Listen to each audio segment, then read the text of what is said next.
ঈদের আনন্দ শেষ, আবার শুরু ব্যস্ত জীবনের পথ চলা।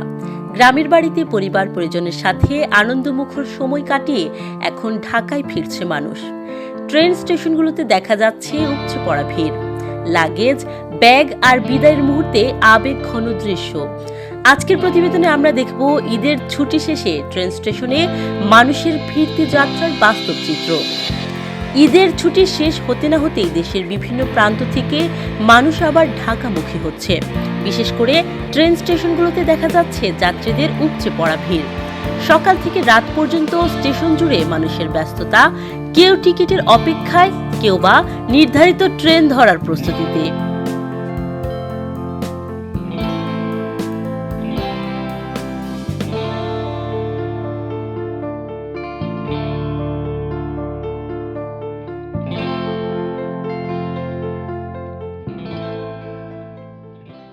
ফ্যামিলি ছেড়ে থাকতে হয়, ছেলেদের বাইরে জীবন করতে হইলে অবশ্যই থাকতে হবে, এটাই স্বাভাবিক। তো ঈদের পরে সবাই আসতেছে, সবারই ছুটি অলমোস্ট শেষ, আমিও চলে আসলাম। এক সপ্তাহ হয়েছে বাড়িতে গেছি, আজকে আসছি। বাবা মা তো নাই, তবে বাড়িতে ছোট ভাই বোন আছে, ওদের সাথে ঈদ করলাম। ঈদ করে আবার ঢাকা চলে কি করলেন সকালে?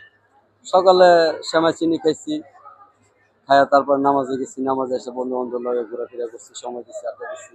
হ্যাঁ অবশ্যই, বউ বাচ্চার সাথে ঈদ করার মজাটাই আলাদা। আসলে ফ্যামিলি কাছে নিবি করলে আর ফ্যামিলির সাথে যদি কোনো ঈদ করতে না পারে তখন মনে অনেক রকম কষ্ট থাকে। যেহেতু ফ্যামিলির সাথে ঈদটা করতে পেরেছি সেটা অনেক সাথে অনেক ভালো লাগছে।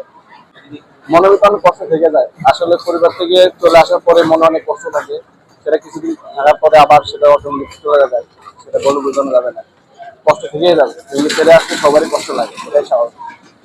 দীর্ঘ 5 দিন পর আজকে ঢাকাতে আসলাম, খুব ভালো লাগছে। গ্রামের পরিবেশ, আমরা তো সবাই চাই যে অন্তত ছুটির দিনটা আমাদের পুরো ঘুরে কাটাই, গ্রামে কাটাই।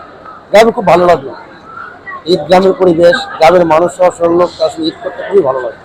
আর সবাই তো পুরো পাড়া পুজো সবাই তো আপনজন, ঈদের সময় সঙ্গে সঙ্গে, এবং যারা বন্ধুরা যারা বাইরে চাকরি করে বা বিদেশ থাকে, প্রবাসে থাকে, তারাও আসে, মিলেমিশে ঈদ করতে উদযাপনটা খুবই ভালো লাগে। প্রথম যাওয়ার সময় একটু যানজট ছিল, আসার সময় ভালো লাগে, আসলে তেমন একটা যানজট নয়। স্টেশনে দেখা যায় ছোট ছোট শিশু, নারী, বৃদ্ধ সবাই নিজ নিজ গন্তব্যে পৌঁছানোর অপেক্ষায়। কেউ বিদায় জানাচ্ছে প্রিয়জনকে, আবার কেউ চোখের জল লুকিয়ে এগিয়ে যাচ্ছে নতুন দিনের দিকে। প্রতি বছর ঈদের পর এই দৃশ্য নতুন কিছু নয়, তবুও প্রতিবারই এটি আমাদের মনে করিয়ে দেয় গ্রামের মায়া আর শহরের বাস্তবতার মাঝে এক গভীর টানাপোড়েন রয়েছে। বিশেষজ্ঞদের মতে ঢাকামুখী এই যাত্রা শুধু একটি ভ্রমণ নয়, এটি দেশের অর্থনীতি ও কর্মজীবনের একটি গুরুত্বপূর্ণ অংশ। ঈদের আনন্দ শেষ হলেও জীবনের গতি থেমে থাকে না। পরিবারের ভালোবাসা পেছনে রেখে আবার শুরু হয় কর্মব্যস্ত জীবনের পথ চলা। এই ট্রেন যাত্রা শুধু গন্তব্যে পৌঁছানোর নয়, এটি জীবনের দায়িত্ব, সংগ্রাম এবং স্বপ্নের প্রতিচ্ছবি।